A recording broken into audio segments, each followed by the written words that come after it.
கதை என்றால் என்ன? 10 அவதாரம். 10 அவதாரத்துல முதல் எடுத்த அவதாரம் என்ன தெரியுமா? என்ன? டேய், முதல் நான் எடுத்த அவதாரம் மச்ச அவதாரம்.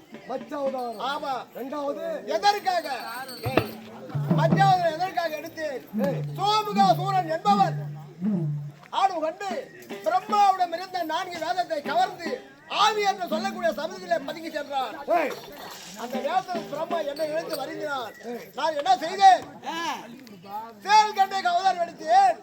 கடலுக்குள் புகுந்து சோமுகாசுரனை கொன்று குவித்து பிரம்மாவுக்கு 4 வேதத்தை கொடுத்து காத்திரட்டிக்கு. அடுத்த நான் எடுத்து 2வது அவதாரம் என்ன தெரியுமா? என்ன? கூர்மை அவதாரம். எப்படி எடுத்தீங்க? எதற்காக? தேவர்களும் அசுரர்களும் கூடி மதிபெரிய மலையை மத்தாகவும் பாத்திகத்தை சொல்லக்கூடிய பாம்பான கைலாகவும் பார்க்கடலை பாண்டமாக கொண்டு திருப்பாக்கடலில் அமர்ந்து கிடந்தார்கள்.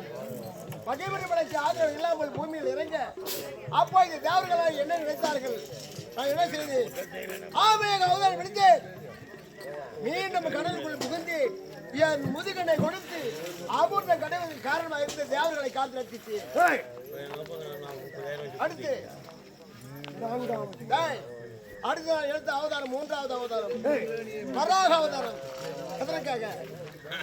ஆண்டு கொண்டு 2 நாட்கள் இங்க நடக்கக்கூடிய செய்தி எல்லாம் எப்படி தேவ உலகம் தெரிகிறது என்று பூமியை உற்று நோக்கி பார்த்து கொண்டிருந்தார். பூமியை உற்று நோக்கி பார்த்து கொண்டிருந்தார். அப்போது பூமாதேவி செவி கொடுத்து கேட்டுக் கொண்டிருக்கின்றார்.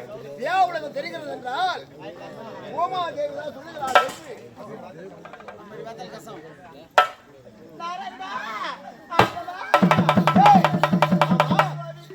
என்ன இது? என்ன ஒரு வர்க்கோட புறப்படு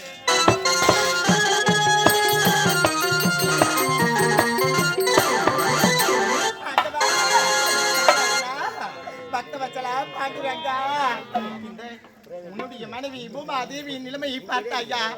2 அக்குதன் என்னை அடி உதண்டமா அடித்து பின்தொடர்ந்து ஓடி வடுகிறான். நீ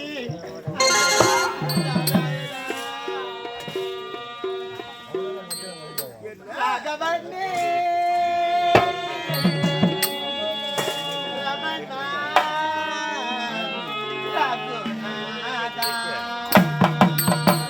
ராகவணி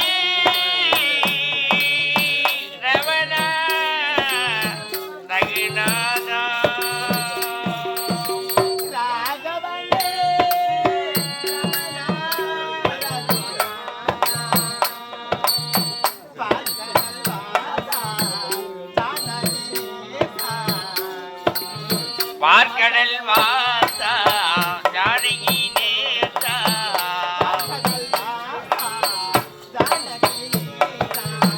வாடுகிறேன் வரதா ராகவணி ரமணா ரகுநாதா.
பார்க்கடலில் பள்ளி கொண்டோம்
இருக்கின்றாயி சுவாமி சோழிகாபுரி பட்டணத்தை ஆளக்கூடிய யாரோ இரணியன் தம்பி இரணியாக்குதுதான் சுவாமி.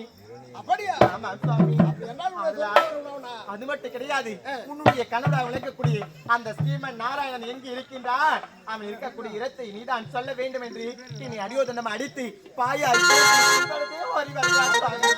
ஒரு பகவான் மறைவா இருக்கு அவனை நான் சுவாமி.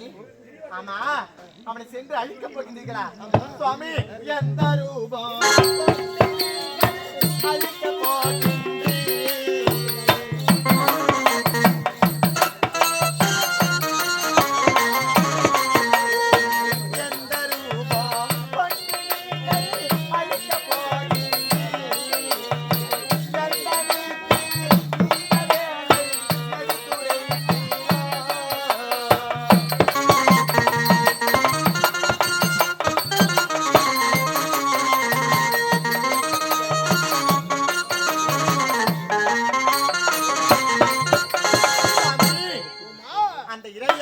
அழிக்கின்றேன் என்று குறைக்கின்றதே, எப்படி சென்று அழிப்பீர்? எந்த விதத்தில் அழிக்கப் போகின்றீர்கள் சுவாமி? சென்று அவனும் நானும் சமனாக யுத்தம் செய்கின்ற நேரத்தில் அவன் எந்த உருவம் எடுக்கின்றான் அப்போதுதான் இந்த உருவை காட்ட முடியும். அப்படியா சுவாமி? எந்த உருவத்தில் சென்று அவனை அழித்தாலும் சரி, அதே உருவத்தோடு வந்து என்னை நீங்கள் பார்க்க வேண்டும் சுவாமி. ஆகட்டும், உன்னை பார்க்காமல் போய்விட்டா ஆமா, ஆகட்டும், அந்த அவதாரத்தோடு வர வேண்டும். அதனால் நான் காத்துக் கொண்டிருப்பேன் சுவாமி. சீக்கிரம் வருங்கள்.